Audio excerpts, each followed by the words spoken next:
Rasmdagi elektromagnitni hosil qilib ko'ramiz. Ya'ni shu kabi qiziqarli videolarni o'tkazib yubormaslik maqsadida videoga like bosib, kanalga obuna bo'lib qo'ying.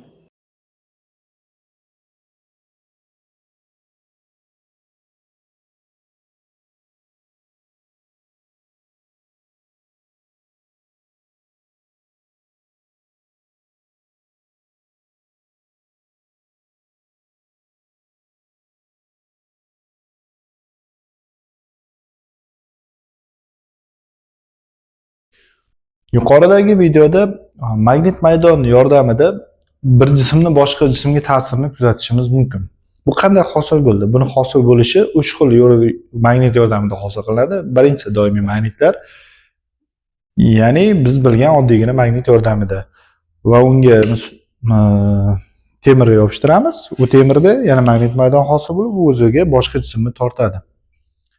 Agarki bu ta'sirni uzib tashlaydigan bo'lsak, bu jismlar o'rtasidagi ta'sir kuchi ham yo'qoladi. Ikkinchi tur magnitlarimiz bu elektromagnitlar, ya'ni elektr tokini o'tkazish yordamida simlar atrofida magnit maydon hosil qilish. Bu elektromagnitlar deyiladi. Va uchinchi tur magnitlarimiz bu vaqtinchalik magnitlar. Ya'ni u qanday hosil qilinadi?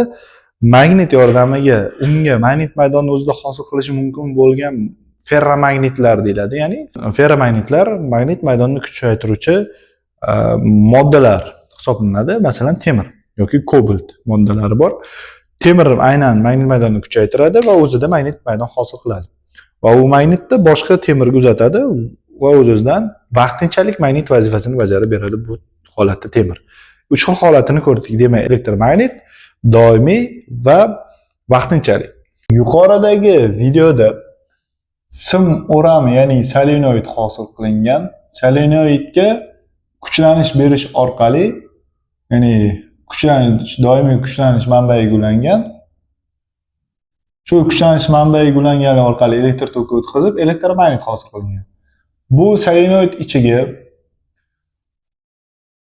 temir mix kiritilganligi natijasida, ya'ni temir kiritilganligi hisobidan, ya'ni ferromagnit kiritilgani hisobidan bu magnit maydonni kuchaytirgan va kuchaytirish natijasida o'zida vaqtinchalik magnitni hosil qilgan ferromagnit hisobidan. Vaqtinchalik magnit unga nima yopishtirilsa, yana o'zi ferromagnit yopishtirilsa, o'ziga tortish natijasida yana magnitlanib ketaveradi.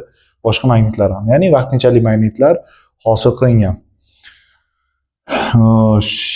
Nega ferromagnitdan foydalanilgan? Sababi magnit maydon induksiyasi, ya'ni magnit maydonni xarakterlovchi fizik kattalik induksiya aynan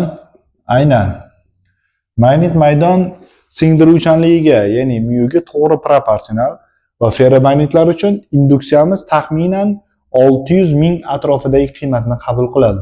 U nima qo'shilganligiga, aralashtirilganligiga qarab. Va o'z-o'zidan qiymati katta bo'lganligi uchun magnit maydonni kuchaytiradi va o'z-o'zidan magnit maydon yana ham kuchayib, o'ziga boshqa jismlarni tortadi, ya'ni temir jismlar.